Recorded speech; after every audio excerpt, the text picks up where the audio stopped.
अस्सलामुअलैकुम नाजरीन, मैं हूं अदनान मुनीर और आप देख रहे हैं अदनान देसी टीवी। नाजरीन, आज का हमारा जो टॉपिक है वो अलसी की पिन्नियाँ या जिन्हें हम आम अलसी के लड्डू कहते हैं वो बनाने का तरीका है। इस तरकीब में मैं आपको बताऊंगा कि किस तरह हम अलसी की पिन्नियाँ या अलसी के लड्डू बना सकते हैं। ये तरकीब बहुत आसान है। जैसे जैसे मैं बताता जाता हूँ इस पर आप चलते जाएंगे तो इंशाअल्लाह आप अपने घर में ये अलसी की पिन्नियाँ या लड्डू बनाने में कामयाब हो जाएंगे। इसकी तरकीब आसान सी है। इसमें सबसे पहले मैं आपको जो जो चीज़ इसमें शामिल होती हैं वो बताऊंगा। इसमें हमारे पास ये देखें, ये हम बाज़ार से अलसी लें तो इसको अच्छी तरह साफ़ कर लें। इसमें किसी किस्म का कचरा या कोई भी चीज़ शामिल ना हो। इसके बाद 1 किलो हमने अलसी लेनी है और इसके बाद 2.5 किलो ये सरसों गंदम का जो आटा जो पिसा हुआ है वो हमने लेना है। गुड़ जो है ये हमने 2.5 किलो लेना है। सरसों का तेल ये हमने 1 किलो लेना है। पानी आम सादा जो पीने वाला वो भी 1 किलो। तिल जो है वो हमने लेने हैं आधा पाव। उसके साथ है ये मुनक्का भी जिसे कहते हैं, ये हो जाए या किशमिश हो जाए, वो हमने लेनी है 1 पाव। इसके अलावा चारों मग्ज वो होते हैं, उनको हम 1 पाव, वो 100 रुपये के या 1 पाव वो ले लें। और मूंगफली की गिरी जो है वो भी 1 पाव लेनी है। ये सारी चीज़ें आपने मुकम्मल कर लेनी है। मुकम्मल करने के बाद अब आपको इसको बनाने का तरीका मैं बताता हूँ। साबुत अलसी ये देख लें, ये हमारे पास अलसी है। इसको साफ़ करने के बाद साबुत अलसी को सबसे पहले हम कढ़ाई में डालकर भून लेने हैं। भूनने के बाद इसको ग्राइंडर में डालकर इसको ग्राइंड कर लेना है। ग्राइंड हमने इतना करना है कि बिल्कुल ग्राइंड भी ना हो। ये देखें, ये हमारे पास पहले से बनी हुई है। ये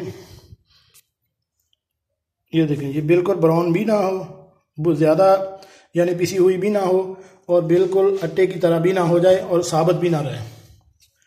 अब इसको भूनने के बाद हमने अलग निकाल लेना है।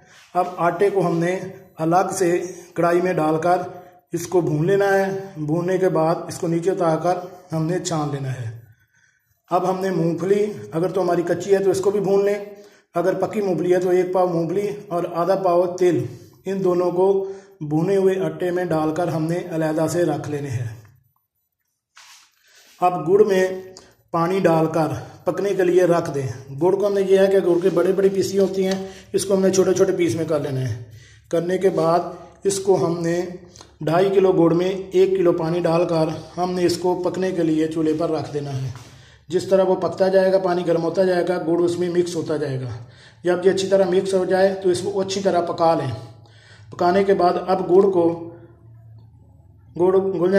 को हम उतार के नीचे रख लें। इसके बाद हम इसको छाननी की मदद से गुड़ में जो कचरा वगैरह जो भी है इसको निकाल लें। अब जो सरसों का तेल 1 किलो है इसको हम गर्म होने के लिए रख दें। सरसों का तेल हम गर्म करते जाएं, इतना गर्म हो जाए कि अगर हम इसमें रोटी का पीस या कोई पकौड़े, मीठे पकौड़े हम जैसे बनाते हैं इसमें डालें तो फ़ौरन जैसे तले जाते हैं, इतना गर्म हो जाए कि वो उसमें तल जाएं। मीठे पकौड़े भी आप बना सकते हैं, रोटी का पीस इसमें भी डाल सकते हैं, या हमें इस तरह अंदाज़ा हो जाए कि अब ये मुकम्मल तौर पर गर्म हो चुका है। अब गर्म तेल में जो हमने पहले गुड़ को चाश बनाई थी या गर्म किया था, अब इसमें आहिस्ता आहिस्ता डालते जाएं। ये ख़ास एहतियात करें कि अब अगर गुड़ की चाश को हम तेल में डालेंगे तो फ़ौरन डालने से इसमें आग भड़क सकती है। इसलिए थोड़ा थोड़ा इसको डालते जाएं गर्म तेल में और साथ साथ इसको हिलाते जाएं। अगर हम साथ साथ ये करते जाएंगे तो इसमें आग लगने का भी ख़तरा नहीं होगा और जो है वो भी साथ साथ मिक्स होता जाएगा। अब दोनों चीज़ें यानी गुड़ और सरसों का तेल अच्छी तरह इसको मिला के गर्म कर लें। गर्म करने के बाद इसको नीचे उतार के रख लें। अब बाकी सब चीज़ें मसलन जो है आपने अलसी पीसी हुई, आटा जो था, मूंगफली और चारों मग्ज, ये चारों चीज़ें आपने जो मिक्स करके रखी हुई थी इसमें तेल और गुड़ में मिक्स कर लेनी है। मिक्स करने के बाद किसी बड़े चमचे से इसको साथ साथ हिलाते जाएं, वो साथ अच्छी तरह मिक्स हो जाए। ख़ास एहतियात करें कि इसमें कोई भी किस्म की डली ना बने जिसमें कि जो मीठा है वो ना पहुंच सके। अब इसको अच्छी तरह सबको मिक्स कर लेना है। मिक्स करने के बाद फिर इसको ठंडा होने के लिए रख दें। तकरीबन 2 या 2.5 घंटे के बाद जब ये अच्छी तरह ठंडा हो जाए तो फिर आप इसकी पिन्नियाँ या लड्डू बना सकते हैं।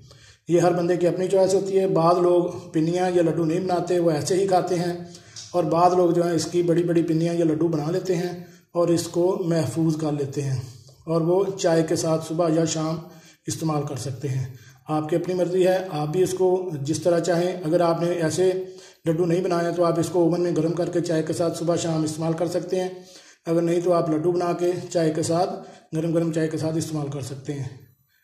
जी नाज़रीन, कैसा लगा आपको हमारा प्रोग्राम? अगर आपको ये हमारी तरकीब अच्छी लगी हो और आप इसको ट्राई करें, इसमें कामयाब हो जाएं, तो हमारे प्रोग्राम को सब्सक्राइब कीजिएगा और घंटी के साथ बटन को दबा दीजिएगा ताकि हमारी नई आने वाली वीडियो आपको फौरी पहुंचती रहे।